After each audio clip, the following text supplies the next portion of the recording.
जय हिंद एवरीवन। तो आज भाई एक बहुत ही अच्छे टॉपिक के बारे में बात करने वाले हैं कि पढ़ी हुई चीजें भैया याद कैसे करें। ठीक है, तो ये मैं नहीं बोलूंगा यार कि आप मूवी देखते हो तो आपको सारी चीजें याद रहती हैं, है ना।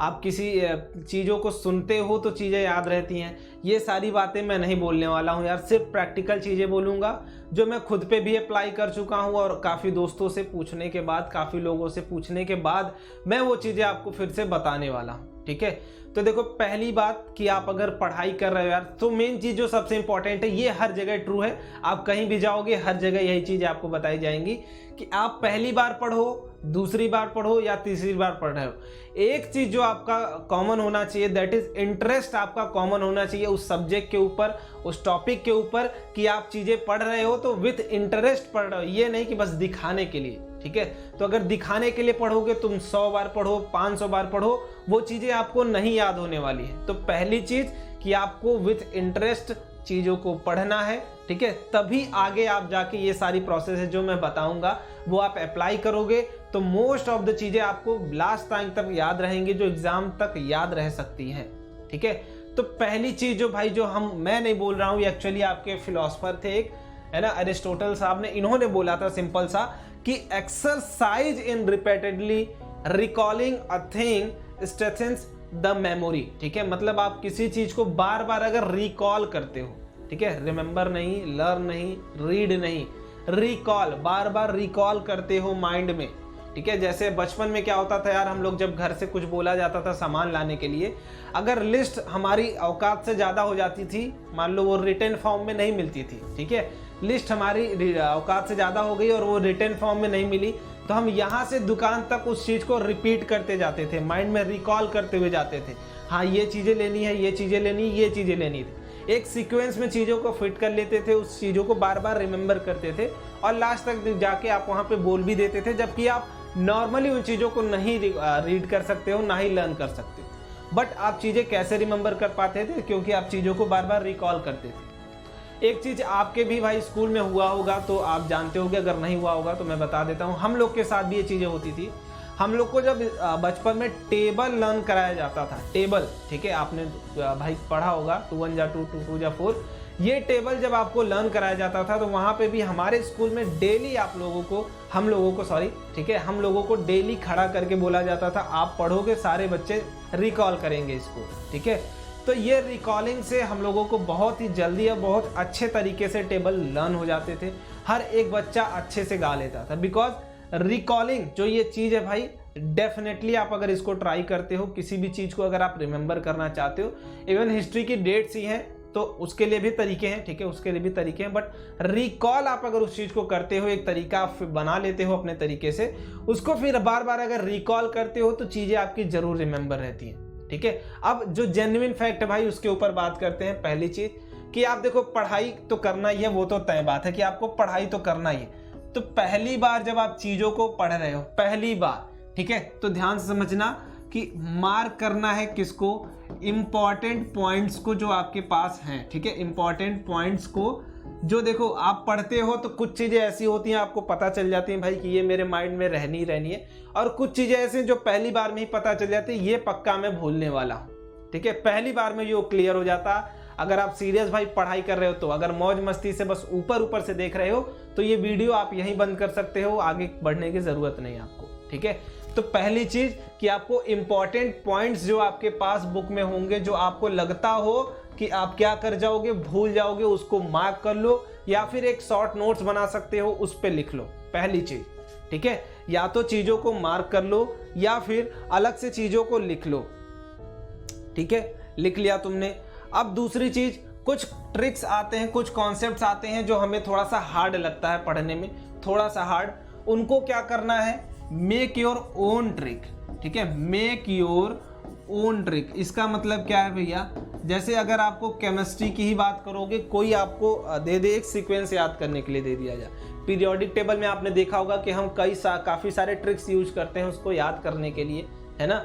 अगर कोई भी एक लाइन ले लोगे तुम, कोई भी एक पीरियड ले लोगे, कोई एक ग्रुप ले लोगे, तुम्हें अगर याद करने के लिए बोला जाए तो तुम क्या बोलते हो कि हम एक सीरीज उसको फिट कर लेते हैं, जैसे बैगन आलू इन थैला बोला जाता है ना, है ना, बोरॉन एल्युमिनियम इंडियम, ये सारी चीज़ों को हम एक रिवीजन में याद करते हैं, थैलियम। तो उन सारी चीज़ों को आप एक ट्रिक बना के याद कर सकते हो। कोई फॉर्मूला ही है तो अपना ट्रिक बनाओ। जैसे आप जब ह्यूमन आई पढ़ोगे तो मैं बचपन में एक चीज़ में बहुत कंफ्यूज होता था, मायोपिया और हाइपरमेट्रोपिया में, ठीक है। तो कौन सा लॉन्ग साइटेडनेस है, कौन सा शॉर्ट, मैं हमेशा कंफ्यूज होता था। तो उसके लिए एक छोटी सी ट्रिक मैंने बनाई थी यार, छोटी सी, कि मायोपिया छोटी स्पेलिंग है, ठीक है, तो ये शॉर्ट साइटेडनेस है, और हाइपरमेट्रोपिया एक बड़ी स्पेलिंग है, तो ये बड़ी साइटेडनेस है, लॉन्ग साइटेडनेस। तो ऐसी चीज़ों को भी आप अपने लैंग्वेज में, आप किसी दूसरे की लैंग्वेज ना सुनो, बिकॉज आप अपनी जब बनाओगे तो वो चीज़ें माइंड में रहती हैं आपकी, ठीक है। तो आपको दूसरा काम क्या करना है, खुद की ट्रिक बनानी है हर एक चीज़ के लिए, तो आप इसको ज़रूर बनाओ। और तीसरी चीज़ आपको क्या करनी है भाई, तीसरी चीज़ बहुत इंपॉर्टेंट चीज़ है भाई, है ना, बहुत ही ज़्यादा इंपॉर्टेंट चीज़ है कि अगर आपको मान लो अगर थोड़ा सा टाइम मिलता है, पहले आपने चीज़ें पढ़ रखी हैं, ठीक है, पढ़ रखी हैं, उसके बाद अगर आपके दोस्त या फिर आपकी कम्युनिटी में जो अच्छे बच्चे हैं, ठीक है, जो अच्छे बच्चे हैं, उनसे चीज़ों को क्या करना है, आपको कंसल्ट करते रहना है, बात करते रहना है कि भैया ये चीज़ें हैं, ऐसे कॉन्सेप्ट्स हैं, उनसे कॉन्सेप्ट डिस्कशन करते रहना है आपको। जब डिस्कशन उनसे कॉन्सेप्ट कंसल्ट करते रहोगे आप, तब आपको चीज़ें ज़्यादा उभर के ज़्यादा चीज़ें आप ग्रैब करोगे। वो हो सकता है कुछ अलग चीज़ें पढ़ाओ, हो सकता है आपने कुछ अलग चीज़ें पढ़ी हो, तो एक फिक्स टाइमिंग रख लो कि इस टाइमिंग में मुझसे उनसे डिस्कशन करना है कुछ चीज़ों के बारे में, कुछ जो इंपॉर्टेंट टॉपिक्स हैं। अलग डिस्कशन में नहीं जाना है, सिर्फ पढ़ाई के रिलेटेड जो इंपॉर्टेंट टॉपिक्स हैं बस उनका डिस्कशन आपको करना है, ठीक है, क्लियर। चलो अब चौथी बात जो सबसे इंपॉर्टेंट भाई, सबसे इंपॉर्टेंट, कि जब ये सारी चीज़ें हो गई भैया, अब मुझे रिवीजन की बात आती है, ठीक है। अब बात आती है रिवीजन की। 3 पॉइंट्स आपके लिए सफिशिएंट हैं। आप अगर पढ़ाई कर रहे हो, एक वीक के शेड्यूल में ये 3 चीज़ें अगर रख लेते हो आप, तो आप हो सकता है 10-15 दिन बाद, 20 दिन बाद एक हल्का सा रिकॉल की ज़रूरत सबको पड़ती है हर टॉपिक के लिए। तो एक हल्का सा रिकॉल लेने के लिए आप करोगे क्या, सिंपल सा जो आपने इंपॉर्टेंट पॉइंट्स पढ़े थे उनको रिकॉल करोगे अच्छे से, ठीक है। ये मार्क कराने का मेरा सिंपल सा मतलब था, स्टार्टिंग में मैंने बताया कि हमारे माइंड में ये चीज़ चलती है, जब हम पहली बार पढ़ते हैं तो वो अच्छे से पढ़ते हैं, दूसरी बार जब आप पढ़ने जाते हो तो आपको बार बार ये ख्याल आता है कि ये चीज़ें तो मैंने पढ़ी है, मुझे पहले से आता है, बट आप उसको सीरियसली नहीं पढ़ते हो दोबारा।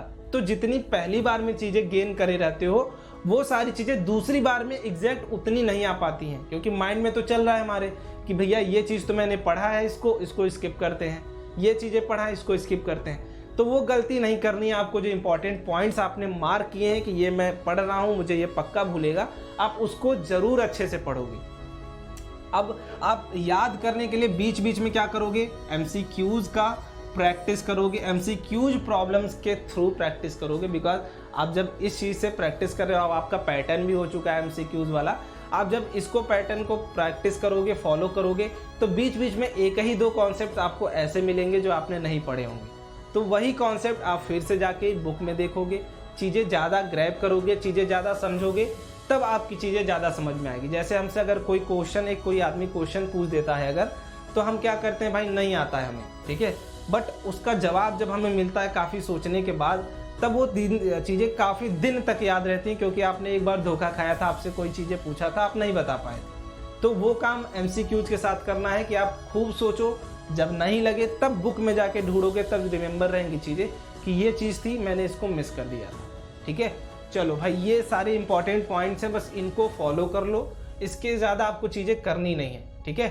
चलो बाकी अगर आपको ये प्रॉब्लम, भैया मुझे अच्छे अच्छे MCQs मिलेंगे कहाँ, मुझे अच्छे अच्छे MCQs को ट्राई करना है, ठीक है, आपको अगर नहीं मिल पा रहा है तो हमारे साथ भी आप जुड़ सकते हो, 9th के हो या फिर 10th के हो, आपको सारे MCQs यहाँ मिल जाएंगे टेस्ट सीरीज़ में, ठीक है।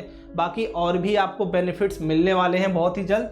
आपको हर टॉपिक के लिए बेस्ट MCQs भी यहाँ पे मैं देने वाला हूँ, तो मेक श्योर कि आप इसको ज़रूर ज्वाइन कर लो। आपको यहाँ पे MCQs के साथ साथ काफ़ी सारी चीज़ें मिलने वाली हैं, जैसे कि पर्सनल मेंटरशिप भी मिलने वाला है भाई। आप यहाँ पे हमसे चीज़ें बात कर सकते हो, बीच बीच में थोड़ी बहुत अच्छी गाइडेंस ले सकते हो, जो चीज़ें आपको ना समझ में आ रही हो। कॉमन डाउट है भाई कि आपका रिमेंबर चीज़ें नहीं हो पा रही हैं, अब कैसे पढ़ें भैया, ये कॉन्सेप्ट नहीं समझ में आ रहा है, क्या तरीका होना चाहिए, तो आप वो भी पूछ सकते हो। प्लस आपने देखा होगा भाई, जूम मीटिंग्स भी हम करते रहते हैं, तो वो सारी चीज़ें आपको इसमें मिलती हैं, एक्स्ट्रा फैसिलिटीज़, ठीक है। तो अगर आप ज्वाइन करना चाहते हो, प्लस MCQs, बेस्ट MCQs मैं बोल रहा हूँ बार बार, कि आपको ये फालतू वाले एमसीक्यूज नहीं लगाने हैं कि भैया रिवीजन करने गए फालतू वाले एमसीक्यूज लगा रहे हैं, वो गलती नहीं करनी है। ठीक है, आपको कुछ अच्छे लेवल के लगाने ताकि आप उनको ढूंढने जाओ तो चीज़ें याद रहें। ठीक है, तो आई होप क्लियर हो गया होगा भाई। आपको बस फॉलोइंग स्टेप्स आपको यूज़ करने हैं अपने आप को मजबूत बनाने के लिए, चीज़ों को रिमेंबर करने के लिए। Thank you so much.